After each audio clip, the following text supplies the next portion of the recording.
Every soul will taste death. மரணம் நீங்க எங்க ஓடி போய் ஒளிஞ்சாலும் அது உங்களுக்கு வந்தே தீரும். நீங்க ராஜாவா இருந்தாலும் சரி, ஏழையா இருந்தாலும் சரி, நீ எவனா வேணா இருந்துக்கோ, கண்டிப்பா உனக்கு அது வரும். ஆனா இதுல ரொம்ப முக்கியமான விஷயம், நீங்க மரணிக்கிறது இல்ல, நீங்க மரணிக்கிறதுக்கு முன்னாடி என்ன நன்மை செஞ்சீங்கிறதுல தான் இருக்கு. நான் சொல்றதெல்லாம் யோசிச்சு பாருங்க. உங்க குடும்பத்துக்கு உண்மையா இருந்திருக்கீங்களா? உங்க நேரத்தை கரெக்டா செலவழிச்சிருக்கீங்களா? கடவுள்னு உங்களை ஒருத்தர் படைச்சாரே, அவருக்கு நன்றி செலுத்தினீங்களா?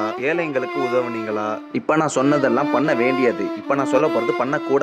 சுயநலமா இருக்கக்கூடாது, அவதூறு பேசக்கூடாது, பொறாமப்படக்கூடாது, பொய் சொல்லக்கூடாது, பெருமைப்படக்கூடாது. நீங்க என்ன ஆனாலும் மரணிச்சே தீருவீங்க. அதுக்கு முன்னாடி உங்க குடும்பத்துக்கோ உங்க சொசைட்டிக்கோ நீங்க என்ன நன்மை செஞ்சீங்கிறதா ரொம்ப ரொம்ப முக்கியமே.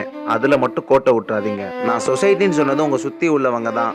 நீங்க மட்டும் நல்லா இருந்தா போதாது, அடுத்தவங்களும் நல்லா இருக்கணும். அவங்க கஷ்டப்படும் போது நீங்க மட்டும் வசதியா இருந்தீங்களாக்கும், அதுவே ஒரு பெரிய பாவம் தான். சுத்தி முத்தி பாருங்க, யாரு கஷ்டப்படுறாங்களோ அவங்களுக்கு உதவி செய்யுங்க. அதே மாதிரி உதவி செய்யறதுல வேற்றுமை பார்க்காதீங்க. ஒரு எலி கஷ்டப்பட்டு இருந்தா அதுக்கும் உதவுங்க, பரவாயில்ல. முடிஞ்ச அளவு யாருக்கும் தொந்தரவு கொடுக்காம ஒரு வாழ்க்கையை வாழ பாருங்க.